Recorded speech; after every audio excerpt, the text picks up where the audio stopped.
describe what these things are, well, what everything is and how it's played out through history.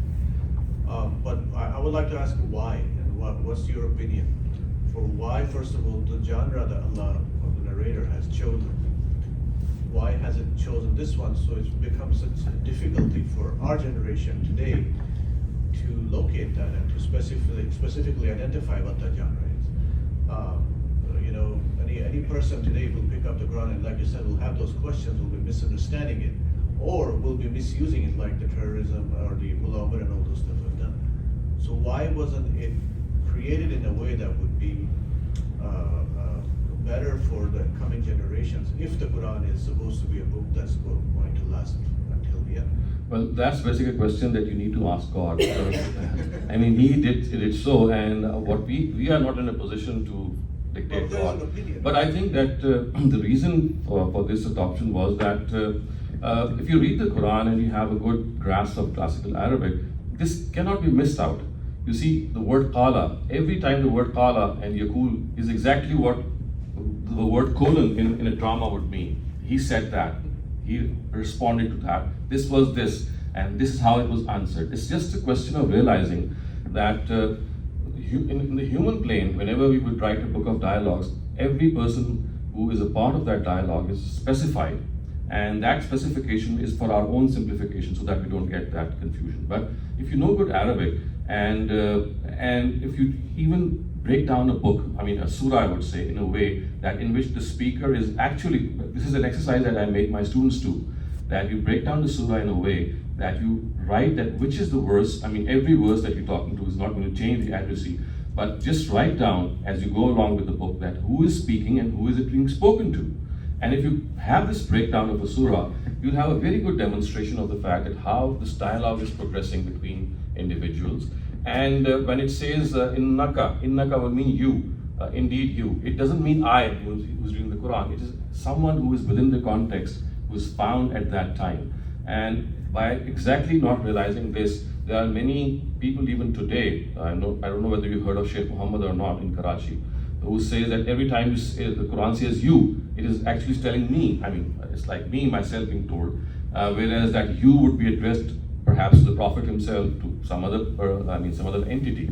So you see, we have to understand that this genre of the Quran, this nature of the Quran is something which God has chosen. And I think the reason that it has chosen, God has chosen this, is that when you talk about things in a particular background, you are conveying it in a very loud way that look, there is something which is taking place between us, and as a result, there are certain things which are going to be confined to me and my addressees, because if I'm taking a class and if I'm giving you homework, it means that you are the people who are going to do that homework, not the next class or the rest of the people. So therefore, if I'm addressing or God Almighty is addressing certain or giving certain directives, these are certain directives which are being given to the people with whom that dialogue had taken place. And you cannot extend that dialogue and include yourself in it. Yes, you can derive a certain guidance from that dialogue and apply it to your own self, but there would be certain areas which would simply not move forward. And I think this was the only way to perhaps cover a vast majority of mankind. Otherwise, what would the Quran have done? I mean, he could have come down and, it could have been a book of quotations other than that. So, and that would have been, I would say, not as lively as a dialogue. You see, what a dialogue does, it connects you immediately. It's just a question of opening your mind. As soon as you realize that the Quran is a dialogue, everything will start to fall into place. You'll find everything clicking. But if you're given a book, for example, a book of history, or a book of, let's say, as I said, quotations which mention good deeds, Tawheed in one chapter, Risala in another chapter, that would be sort of a dry reading. It would be just reading through something. So I think to make it more interesting and more involving, what happened between real people was conveyed not in the form of a past story, but a living story, as if it is happening in front of our own eyes, and we need to open our eyes and derive our own guidance. And as I said, remember that a major part of that guidance is already found in us. So don't look for certain things in the Quran which you already have. Yes, the Quran will discuss those things, but as a reminder. But a major part of God's plan is that He's given you your intellect, your common sense, your curiosity to find out a lot of things, and you get to that truth a lot of times. But there are certain other things which we tend to forget. And that is what I'm now going to discuss, that why exactly, what happened, and what exactly is the topic of the Quran, or how is the Quran progressing in a way that we can clearly see at some instances that yes, these are localized verses, they have a very particular context, and then we have certain other verses which are universal and can be extended for all times to come. Okay, so this isn't a question, just a comment on something that you said. So you said that the Quran is a book of dialogues, right? And we need to know who is speaking and to Right. whom, right? So, but sometimes the answers that are given, well, in the form of answers, what's said is a response to something that has happened in the background, which is not there in the Quran itself, but it's like a response to a situation which was happening at that time, or the questions that were being Right. asked of the Prophet, and so when we study the Quran, it's important that we know, the context. Right. So that's absolutely correct. And another thing which is important is that you see the Quran carries with itself, outside of its own text, I would say, established history.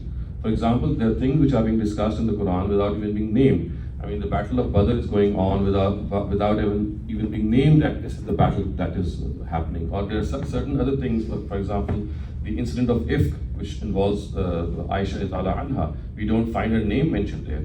So you see, together with the Quran, there is this established history which travels with the Quran, which is alongside the Quran. It's not hadith. It's not, something which was spoken by God. It is that established history which is transferred with the Quran, which every human being has a common heritage of. So just as the Quran has an internal context which you refer to, it has an external context as well.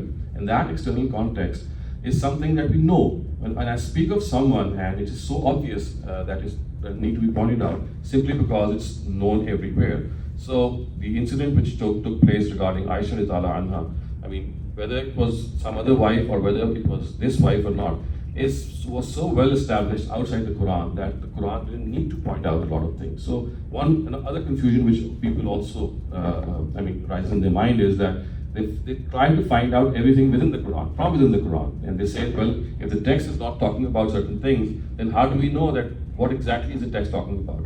So my answer to them would be that they need to understand that outside the Quran there is this established history which we all inherit.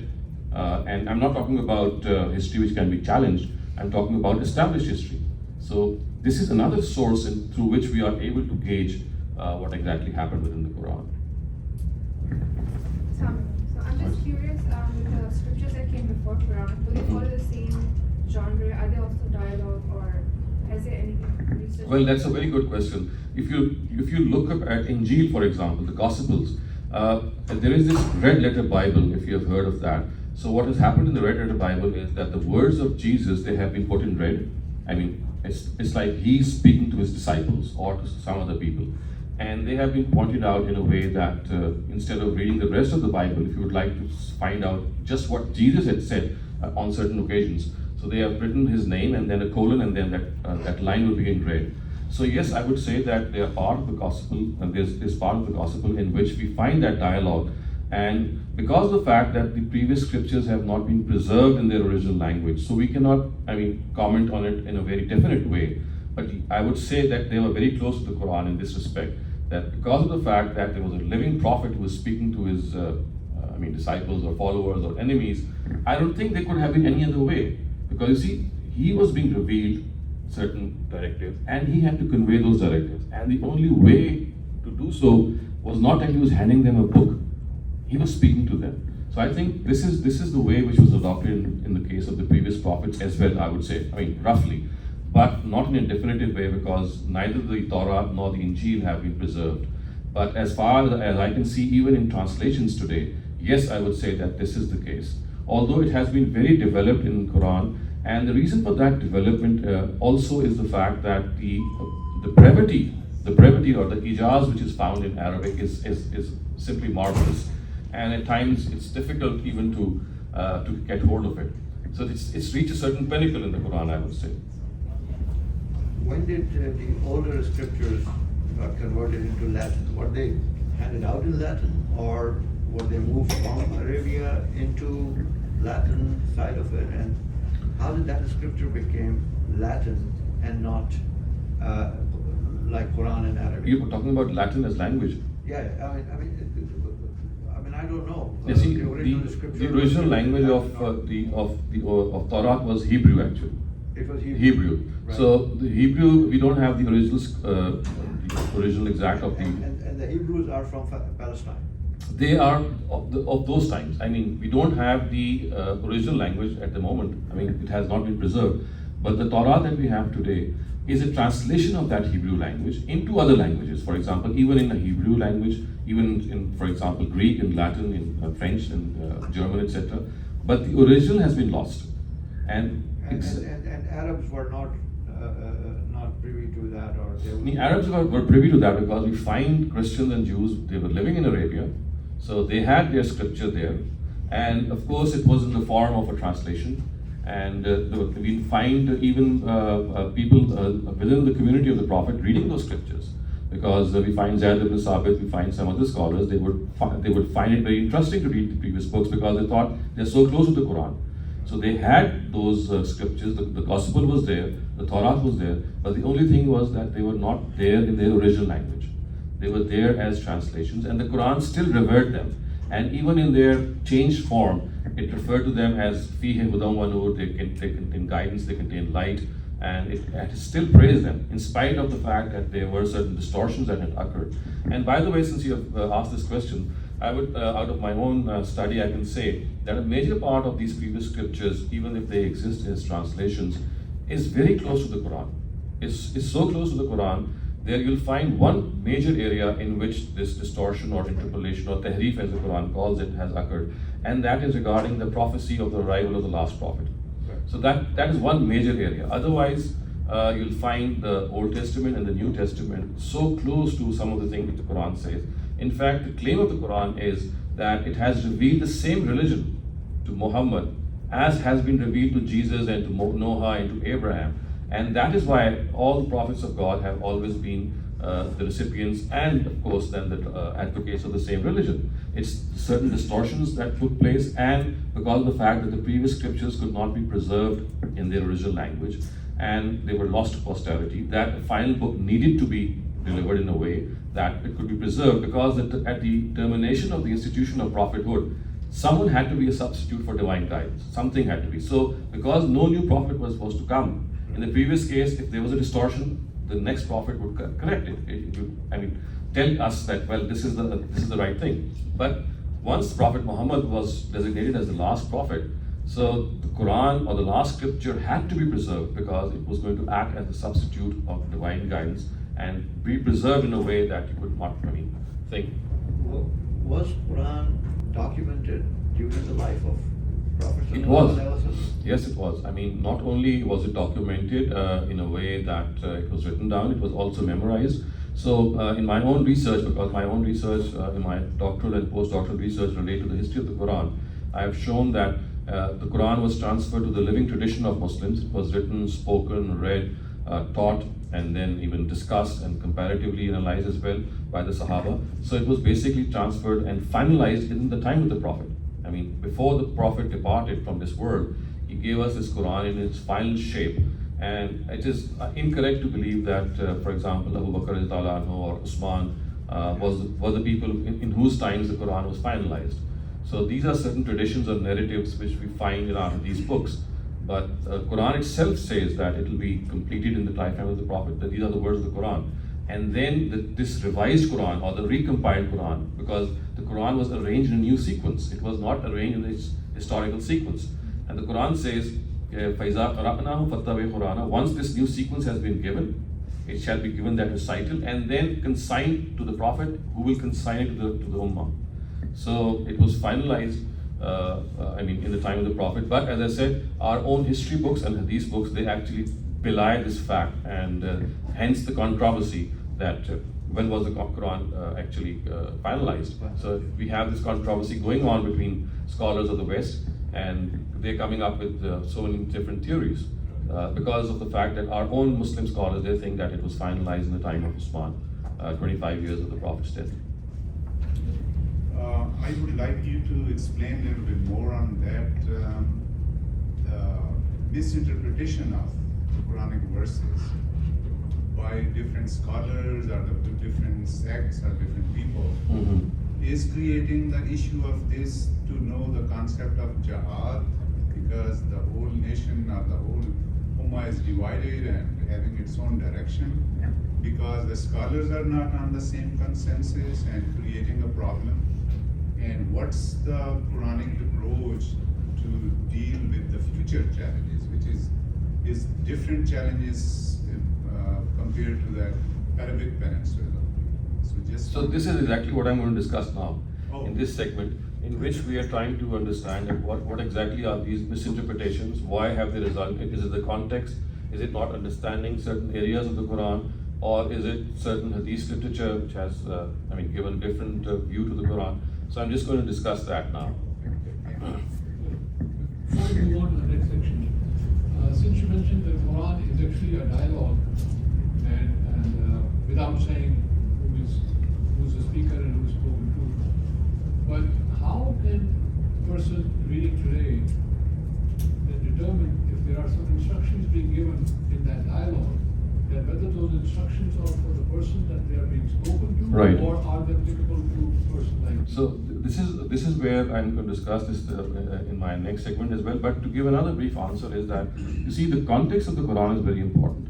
On most cases, the context will tell you that these are specific verses, they cannot be generalized, and there will be a context which tell you in itself that yes, this is an area in which, since the situation has not changed, since human beings are still the same, since the guidance has not changed in a way that culturally it has become redundant. So there is a lot of, I would say, governance which is hinged upon this context. And the best thing would be to analyze all those areas, all those concepts, all those directives in the light of that context. And I think this is another contribution of Ustaz Amiruddin Farahi, in which he has signaled this out, because prior to him, Quran was being understood, or I would say interpreted in the light of hadith, and because there would be a Shan Nuzul or a hadith associated with the revelation of every second or third verse, so instead of finding out the context of the Quran from within the Quran, scholars have generally found out this context from outside the Quran, from those hadith verses, and as a result, there was so many differences of opinion, and as just Naeem Saab asked also, that because of the fact at times not realizing that these certain verses have a specific context from within the context, and not because of a certain hadith which is telling us or explaining that context, that those confrontations or differences of opinion have arisen. So I would say yes, it is the context which tells us whether it has to be extended or not. And secondly, obviously, the nature of the construction of Arabic words, which is within that context, also guide us. But then, of course, this is again an area in which there has a difference of opinion. There has been a difference of opinion, but this is something which is common to every sphere, and it's basically arguments in favor of something or against it that perhaps would be the right way to decide. So why Quran was sent to Arabs? Because of the Prophet was sent to Arabs, and there were other communities or people, as you mentioned, in Hindustan or in those areas. Right. So do you think that if the book was not sent there was a prophecy, there were prophets which Quran did not address because Prophet was in Arab area? I think that the Quran at one place has said that likulli ummatin rasul, which says that every community we sent a rasul, and so there must be rasuls being sent to other areas as well. But it does seem that in ancient times that this area, Central Asia, or not even Central Asia, it's like Palestine and the land of Canaan, as the Bible calls it, was the area in which civilization got to be concentrated, and all the prophets were sent there as a result. And this was a particular time when this happened. Other than that, before that time, we do think that prophets were sent to other areas as well. But after a certain period of time, God chose this area, and it made them responsible. That earlier on, each and every single Rasul was given this responsibility to go to different areas. But now we are constituting an area because civilization is becoming very, very enhanced. And so therefore they are now given this responsibility that you will be given this guidance, and now you will be the upholders of this guidance and the deliverers of this guidance to other people. So I think this perhaps was also the need of our civilization at that time, which actually instigated this process.